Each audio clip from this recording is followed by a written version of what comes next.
Y ahora estamos con Mates y Noticias con una invitada de lujo, sí. Claro que sí, muy bienvenida, precandidata presidencial. Manuela Castañeiras, del Nuevo Más. Del Nuevo Más. El Nuevo Más, exactamente. Muchas gracias, muy contenta de llegar acá, muy contenta de estar en Córdoba.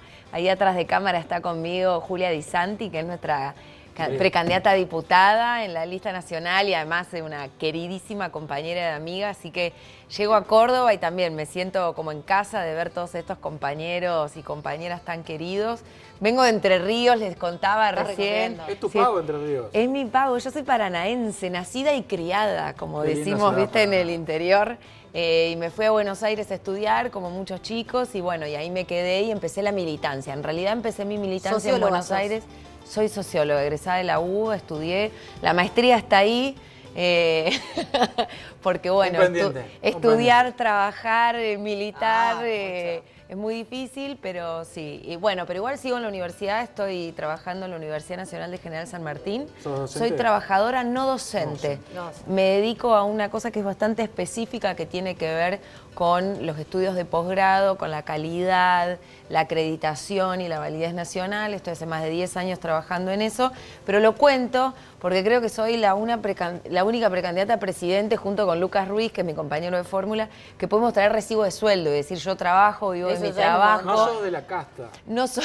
Eso es ¿Qué opina de Milei y la casta política? Ay, ese es un... ¿Es un qué? Es un careta, porque más careta? casta que Milei no se consigue. Primero porque está lleno de casta y porque además la casta es de la política y del empresariado también. Hay gente que no ha trabajado jamás en su vida. Entonces por ahí utiliza el término casta para referirse solo a la política y se obliga de un montón de otros que han nacido en cuna de oro, que nunca trabajaron, que no conocen, no sé, estoy pensando en Mauricio Macri, por ejemplo, que no trabajó en su vida, no conoce lo que es el trabajo. Entonces estoy pensando en varios de esos o empresarios que también, entonces no me gusta el término casta para definirlo, pero sí política tradicional. Sin dudas no soy una política tradicional, así que capaz que no entro en el monólogo que contaba Jorge recién. Por ahí no entro, capaz que si mete algo de TikTok y mete baile, tal vez sí. Bueno, se han viralizado algunos videos tuyos bailando. Claro, sí. ¿Y crees que estas elecciones pasan, donde recién hablábamos que va a haber muchas listas que realmente confunden y mucho? ¿Crees que la economía va a ser el eje por el cual los argentinos van a votar a través de la situación económica que estamos todos viviendo, ¿no? Bueno, me parece muy importante lo que mencionás y empezar a hablar de ahí porque hay una disociación entre muchas discusiones generales de los partidos tradicionales en la campaña y de lo que está viviendo la sociedad, los trabajadores y las trabajadoras, y que vengo de recorrer, y hablaba además con Julia de las preguntas que nos hacen en la calle, los intercambios que tenemos cuando llevamos la propuesta, por ejemplo la nuestra, el salario mínimo vital y móvil que parta de los 500.000 pesos. Y te diría, y ahí me sale también un poco la socióloga, veo dos fenómenos muy grandes, novedosos en la Argentina, que se venían gestando, pero que se están expresando con todas. Una es los trabajadores conveniados que están debajo de la línea de la pobreza. O sea, que tienen trabajo registrado en blanco y aún... De industrias emblema. Somos pobres, digamos. Industrias emblemas. Venimos del paro de la UOM, la industria blanca, de livianos y de blanco, lo que se dice, poner lavarropas y demás, que en otras décadas era... te podías hacer tu casa, tu trabajo, un orgullo. No. Cambiar el auto. 103.000 pesos, 105.000 pesos, 40.000 pesos. Pero si yo se escuchó, Manuela, bueno, 500.000 pesos de salario básico. Uno dice, ¿quién puede estar en contra? Pero al mismo tiempo te digo, bueno, pero estamos muy lejos, porque hoy el salario inicial está en menos de 100.000 pesos. 117.000 se va a ir más o menos ahora. Sí. Vos sabés que es interesante eso, porque al principio, ahora dicen no podemos estar en contra, y eso es importante, y es mérito de este debate, de esta propuesta, de empezar a ponerle un número a lo que significa vivir de tu trabajo en la Argentina y lo destruido que está el salario. Entonces se empezó a reconocer, porque a veces con la discusión de la paritaria, los porcentajes, la inflación, viste, 38%, 40%, y cobrás 150 lucas, y igual no llegás a fin de mes, y tenés que vivir con un amigo o amiga para poder alquilar. Y no podés hacer tu vida y tenés, no sé, más de casi 40 años. Y trabajás todos los días. Y trabajás todos los días, difícil para o tenés dos trabajos, o tres, y uno de ellos bajo monotributo. Bueno, en primer lugar, el salario de 500.000 pesos es parte de un plan que busca dar respuesta a estos dos fenómenos que te mencionaba, a la necesidad. Y ahí, claro, es una definición de economía al revés, porque está puesta al servicio de la sociedad y no al servicio de los intereses de unos pocos, como están pensados todos los planes. 500.000 pesos no es tanta plata y es el salario que industrias emblemas que están en la Argentina, que utilizan este trabajo calificado que está en la Argentina, también gracias a las universidades públicas que existen en nuestro país, a la educación pública, pero que en otros países pagan un tercio de ese salario, misma empresa. ¿Por qué? Bueno, eso no es una cuestión política. Yo creo que ¿cómo se puede hacer para pagar este salario de 500.000 pesos? En primer lugar, no es una medida tan inflacionaria directamente porque no sale de la emisión, sale de la ganancia. ¿Cómo se paga esto? A ver. Con reparto de riquezas. Hoy la Argentina, dicho por el INDEC, tiene un PBI fugado.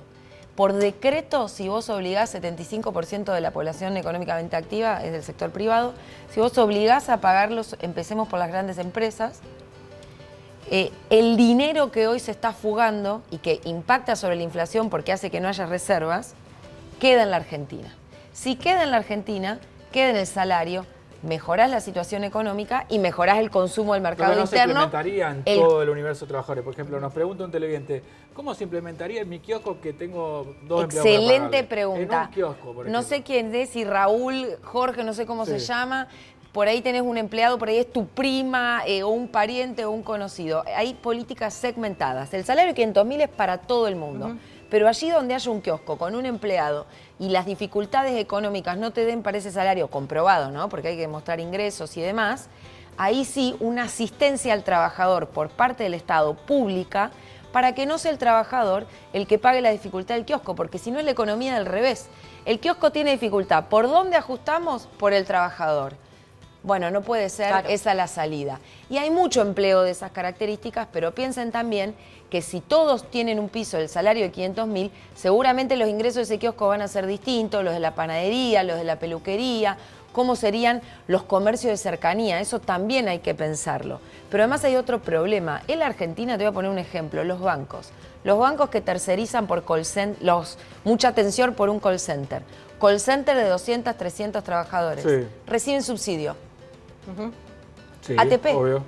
Bueno, no, eso es un escándalo. Claro. ¿Cómo los bancos no van a pagar el salario que corresponde bajo registro, bajo el convenio que tiene que estar? Bueno, si vos por decreto imponés el salario de 500.000, empezás a elevar de mínimo. Ojo, porque esto no es un techo indexado por inflación. Sí, en un podemos momento 500.000 empezar pesos parecía mucho, pero hoy quizás ya con Pero la vos inflación que tenemos pensalo, no con la pasa. inflación que tenés ahora, ¿cuánto es una bolsita del súper? Bueno, y esta discusión que es parte de un plan de discutir la estructura tributaria de la Argentina, que el Estado en realidad recauda del IVA, que es el impuesto a la pobreza, es la idea de girar el debate a la izquierda, de poner las cosas en su lugar y empezar a hablar de lo que le preocupa a la mayoría social, que es el salario y que es poder llegar a fin de mes y proyectar una vida digna. Bien. Muchísimas gracias, un gusto. Ay, gracias Un a placer. ustedes. Lo que les quería decir también este 13 de agosto, que hay muchísima confusión sobre qué se vota. Acá los cordobeses y las cordobesas van a votar todos los meses. Esta fragmentación muy confusa, se votan las PASO. Estamos pidiendo que nos acompañen con 500.000 de votos que se necesita para que esta discusión del salario esté en octubre y renovemos la izquierda. Un gusto, Bien. felicitaciones. Bueno, muchas gracias, Manuela, por venir Gracias. a Crónica Matinal de Canal 10 de la Universidad Nacional de Córdoba.